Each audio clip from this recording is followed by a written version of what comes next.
Mesdames, Messieurs, bonsoir. Bienvenue dans votre journal d'information de ce mercredi 30 mars. Merci d'être avec nous pour faire le point de l'actualité martiniquaise. Retrouvons tout de suite les titres que nous développerons dans cette édition. La plénière de la CTM qui n'avait pas pu aborder tous les points à l'ordre du jour hier s'est poursuivie ce mercredi. La convention territoriale de la maîtrise de l'énergie entre la collectivité territoriale de Martinique, l'ADEME, le SMEM et EDF a été signée ce mercredi matin. Le collectif des slameurs, le Slamada, s'installe à l'Atrium pour une soirée où le mot sera roi. Commençons cette édition en bref. Nous vous en parlions dans notre journal du 7 mars dernier. La bibliothèque universitaire du campus de Schellcher avait fermé pour des raisons de sécurité et pour permettre les travaux de déménagement des archives qui étaient stockées dans le vide sanitaire de la structure. Cette opération a eu lieu et s'est bien déroulée. Et même si la mise aux normes se poursuit, la bibliothèque a ouvert ses portes aux étudiants ce mercredi. Continuons en politique. Des députés européens visitent la Martinique cette semaine. Ce mercredi, ils étaient reçus à l'exploitation en Griavla pour rencontrer le monde agricole martiniquais. Jean-Pierre Zabulon les a suivis dans la visite de l'exploitation et les débats. Reportage. La délégation de députés européens en visite sur notre île se trouvait ce matin à l'exploitation en Griavla pour une rencontre débat avec la profession agricole. C'était très important qu'ils voient un peu sur le terrain ce que nous faisons au niveau agricole avec les fonds européens. Donc ils ont vu de la banane et puis maintenant on a évoqué l'ensemble du reste de l'agriculture avec bien sûr les fruits et légumes, l'élevage, et puis nous leur faisons une présentation de cette agriculture. Alors ils paraissent très intéressés de ce qu'ils ont vu. Ils n'avaient jamais vu un bananier, donc ils commencent à comprendre aussi les problématiques que nous leur exposons à longueur de journée lorsque nous allons à Bruxelles ou à Strasbourg. Et donc c'était très important. Et donc je crois que ça leur permet effectivement de connaître la réalité du terrain. Nous sommes un tout petit territoire avec des productions qui sont en concurrence directe avec nos voisins de la Caraïbe, mais également de l'Amérique. Et donc, ça leur permet effectivement de toucher du doigt cette réalité-là. Les fonds européens sont importants pour accompagner l'équipement et le développement de la Martinique. Aujourd'hui, je crois que plus personne n'en doute. Maintenant, il y a à faire en sorte que ces fonds puissent véritablement, pour ce qui est de l'agriculture, irradier et toucher véritablement l'ensemble des filières et l'ensemble des exploitations agricoles et faire en sorte que ces fonds puissent continuer à nous permettre de moderniser l'agriculture. Ce qui est en cours depuis quelques années, nul ne peut ignorer qu'avec les fonds européens, depuis quelques années déjà, depuis une bonne vingtaine d'années, les agriculteurs ont engagé une action de modernisation de l'exploitation, se sont engagés dans des investissements et qu'aujourd'hui nous avons des exploitations agricoles qui sont correctement dotées et équipées. Maintenant, il faut faire en sorte que l'ensemble des filières puissent en profiter et faire en sorte notamment que les productions qui sont orientées vers le marché interne, vers le marché local, puissent vraiment continuer à se développer pour pouvoir augmenter le taux d'approvisionnement du marché local. C'est tout l'enjeu, faire en sorte que toutes les exploitations dans leur diversité, faire en sorte que toutes les productions dans leur diversité puissent être impactées par les fonds européens et accompagner leur développement. L'Europe conditionne de plus en plus ses aides à la question agro-environnementale. Les agriculteurs et les filières agricoles martiniquaises ont démontré leur capacité à faire évoluer leur système de production dans ce sens. La filière banane, longtemps pointée du doigt, a en moins de 10 ans réduit de plus de 2/3 son usage de produits phytopharmaceutiques. Les autres filières ne sont pas en reste. De la politique toujours. Hier, la plénière de la CTM n'avait pas pu aborder tous les points à l'ordre du jour.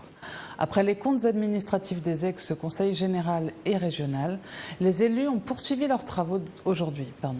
18 points ont donc été traités lors de ce deuxième jour de plénière. Manuel Amanlouis nous fait un point sur cette journée. Reportage. À nouveau, les élus de la collectivité territoriale de Martinique se sont réunis aujourd'hui en séance plénière. En effet, tous les points à l'ordre du jour de cette rencontre n'ont pas pu être abordés. Hier, les débats ont été longs et souvent houleux en ce qui concerne les comptes administratifs du Conseil général et du Conseil régional. Aujourd'hui, l'atmosphère était un peu plus sereine. Les élus ont débattu sur les 18 points restants.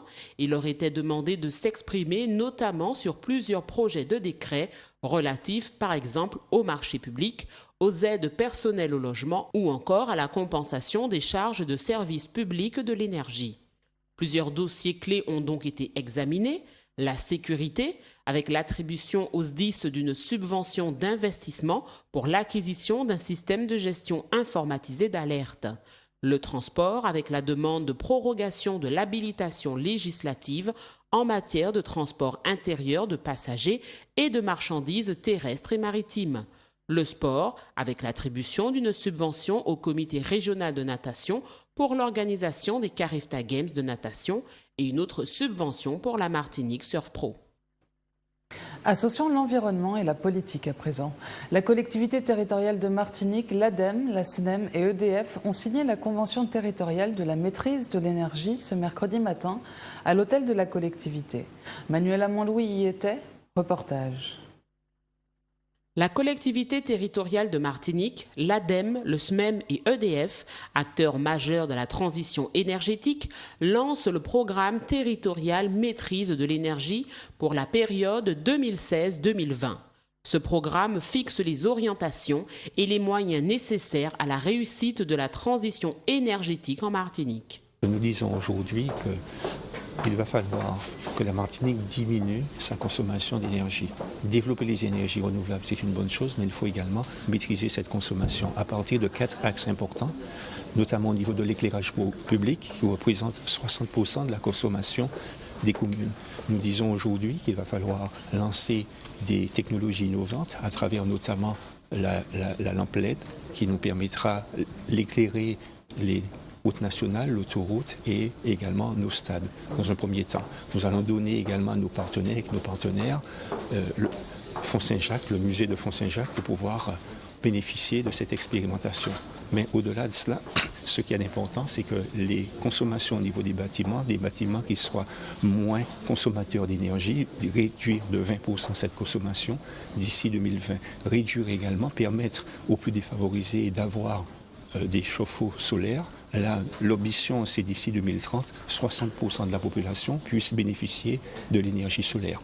L'un des acteurs de ce partenariat, le SMEM, met son expertise au service du programme territorial maîtrise de l'énergie. Le SMEM apporte toutes ses compétences et toutes ses capacités. Nous n'avons pas, bien entendu, le budget de la CTM. Notre budget étant de 25 millions d'euros, ça n'a rien de comparable.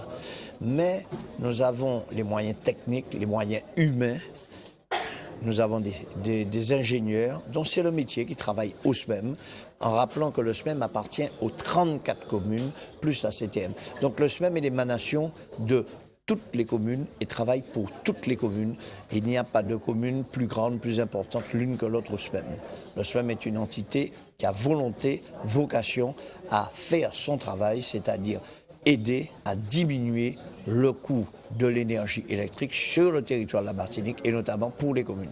Ce programme devrait contribuer à garantir une qualité de fourniture d'électricité, au développement économique local, à la compétitivité des entreprises, au pouvoir d'achat des ménages, à la lutte contre le changement climatique et à préparer les solutions énergétiques de demain. En bref, à nouveau, un passeur a abandonné 11 Cubains lundi dernier sur la plage de Lansalane, aux Trois-Îlets. Sous prétexte d'aller faire de l'essence, le capitaine du bateau a fait descendre et a abandonné le groupe sur la plage. Il a empoché 45 000 $. Depuis plusieurs jours, les ressortissants étaient livrés à eux-mêmes sur cette plage. Ce sont les riverains qui leur ont porté secours. Les gendarmes recherchent aujourd'hui le passeur et s'interrogent également sur les conditions dans lesquelles ces personnes ont voyagé. De la culture maintenant. Le slam est aujourd'hui une pratique où se rencontrent plusieurs générations. Une expression artistique où poésie et vérité s'en mêlent. Le Tropicatrium reçoit sur scène le collectif des slameurs, la Slamada. Priscilla Hippolyte a rencontré l'organisateur de cet événement. Reportage. Parole de vie, parole d'envie. Un spectacle d'une dizaine de slameurs du collectif La Slamada. Une représentation unique sur la scène du Tropicatrium. Nous allons accueillir 8 slameurs pour un spectacle qui s'intitule Parole de vie, parole d'envie. Ces slameurs sont Makenja, Papa Slam, Mapi, Yawa, Flo, Nadinka, Eli et Daïd. Ces 8 slameurs vont nous dire des textes qui résonnent entre eux à travers le désir, l'envie, les intentions et les humeurs liées à la vie. Je t'ai donné mon âme, toi, mon ami, toi, mon amant, toi, mon amour. Mon amour, je t'aime à en mourir. Non, je ne disais pas ça pour rire. Parole de vie, parole d'envie, le thème permettait effectivement de travailler sur le ressenti du quotidien, le désir, hein, le regard que l'on porte sur l'autre, le regard sur le couple, le regard sur nos relations entre nous. C'est aussi une invitation à la solidarité et au vivre ensemble. Le slam est souvent un tournoi de poésie. Il a connu un véritable essor depuis quelques années et porte un regard sur le monde qui nous entoure. Alors tais-toi. Les envoie pas sur une fausse piste. Il y en a qui mettent des années et des années avant de redevenir réalistes.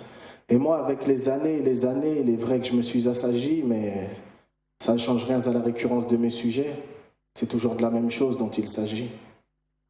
On est en guerre, toujours un peu de verre. Tenue de combat oblige, micro à portée de main, on se tient prêt à tirer au cas où on en serait obligé. Ok? Ce morceau, c'est parce qu'il n'y a pas de thème. Je dis ce que j'ai sur le cœur, ce que je pense, ce qui me gêne. Mes joies, mes peines, ma rancœur, ma haine. Je témoigne de mon vécu, de la rue et de ses conséquences. Parole de vie, parole d'envie sera donc ce soir à 20h sur la scène du Tropicatrium. Boulet, en boule monde soul cagadé, en boule masse passée, en boule confusion en tête, en boule femme avec nom, en boule pouchi en bouche, en boule jeunesse. C'est pour ça moi-même, debout là, le demi-siècle m'ayant déjà bien caressé la peau du dos. Terminons cette édition par une rencontre. Karine est une chanteuse de rap, de R&B. Aujourd'hui, elle donne à sa musique la sonorité du zouk. Elle sort un nouveau single, Je sais, et est en Martinique pour le clip. Elle nous en parle au micro de Jean-Pierre Zabulon. Écoutons-la.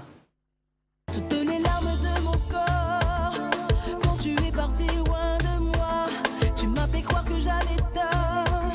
En fait, tu ne me méritais pas. L'amour a fait tous ses efforts. Toi qui me mettais plus bas que terre, peut-être que je t'aimais tellement fort. Mais ça, c'était hier. Souvent, on fait des mauvaises rencontres et qui nous emmènent loin dans un mauvais délire et après il faut savoir remonter, donc c'est l'histoire qui pourra arriver à tout le monde, quoi. Il faut avoir vécu au moins une fois ça pour savoir déjà choisir avec qui on traîne et puis voilà, c'est la vie, quoi. Des fois il y a des choses qui nous touchent, on n'est pas prêt et on plonge et puis voilà, on remonte. Que je ne me croyais plus autant.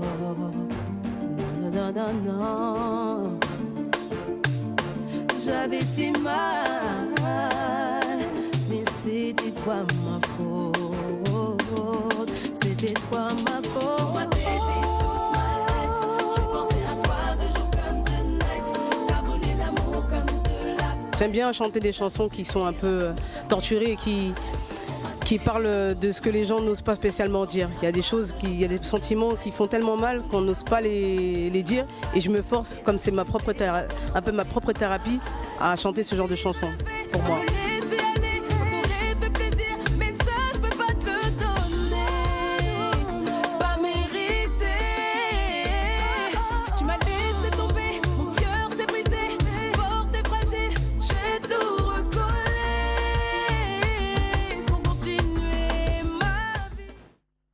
C'est la fin de cette édition, merci de nous avoir suivis. Retrouvez à 20h30 votre émission Au cœur de nous-mêmes. Je vous souhaite de passer une bonne soirée sur Zouk TV. À demain.